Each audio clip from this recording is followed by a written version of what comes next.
Welcome back to ReefSmart to you by Dallas Discount Reef. Alrighty there, folks. Crikey, we had a storm today. Sorry. Anyway, just being silly because it's just me here. So you're gonna have to put up with some of that to get all this great stinking content. What I want to talk about today is the number one priority for your reef tank, and most people misconstrue this one simple fact, and this will make you very successful if you follow the top three in the right order. So I'm not going to give you all three because you got to listen to more episodes. Okay, that's just how this works. There's a give and take here.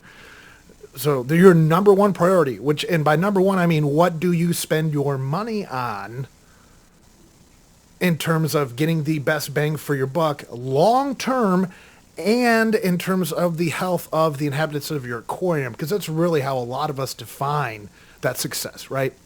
So what is that? Water quality.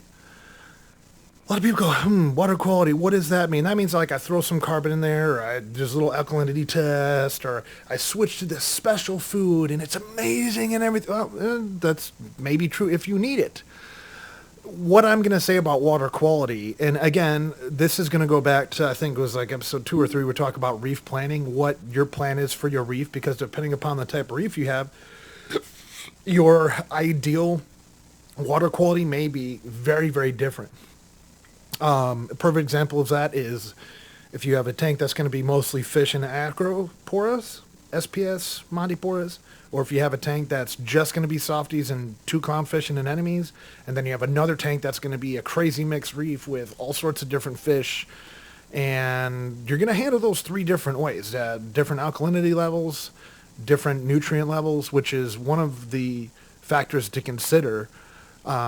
But the reason you want to focus on water quality is because, and I'm just going to throw this example out there, and we're going to keep this kind of short today because this is opening the door to a lot of other topics. But number one, we're talking about the alkalinity test kit. What is your basic baseline? We're going to have this ionically balanced aquarium, right? Easier to maintain, more stable, et cetera, et cetera.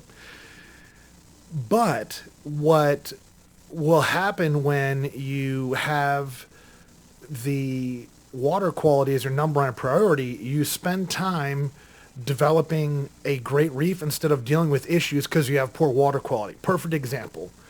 I will throw 2 out here. Number one is people have just old T5 lights, or 2 worn out black box $90 Amazon lights over the. They go, everything's doing great, this and that and the other, and they've got about 1 watt of actual output running per gallon for their tank. And everything's doing fine, they're doing well, they're sticking with the water changes, and then all of a sudden they go, again, no real testing, they say something like, oh cool, I'm going to get these new LED lights, they're bing, bang, boom, bap, bap, we're putting 2-3 watts light over the tank. All of a sudden, corals get bleached, and there's a massive just growth of algae. Well, the nutrient levels were high, you weren't seeing a whole lot of that because you didn't have as much light over your tank, and as a result of just putting like substantially more light over the tank and not acclimating the corals, they bleached out because your nutrient levels were a little high, your trace elements were probably a little low, and you didn't have a stable base of alkalinity, because as you add more light to the tank, if the corals are wheezing more of our big 3 out of the water, then that has to be replaced more often. Again, more maintenance, or knowing what your baseline is at to maintain that.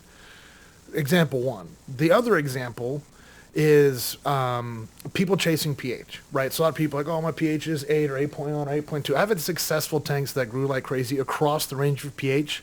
Some people will go back and forth. I had a tank that sat at 8 to 8.1. The calcium macros on it, that thing grew coral faster than any other tank I've ever seen. I had another tank that sat at 8.3 and just did super fantastically the same. They both used a massive amount of nutrients, but the point I'm getting at with this in terms of water quality is, people like, oh, I think everything is okay, my pH is low, because they do a water test and everything's in line with where they want it to be.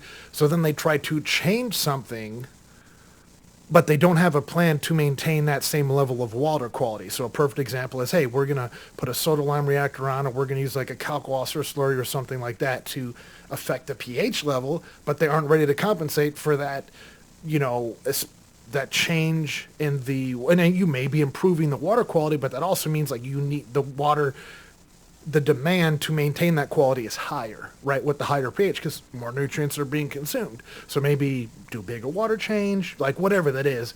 But again, these are, I'm kind of like running down a rabbit hole here, but the bottom line is water quality, number one.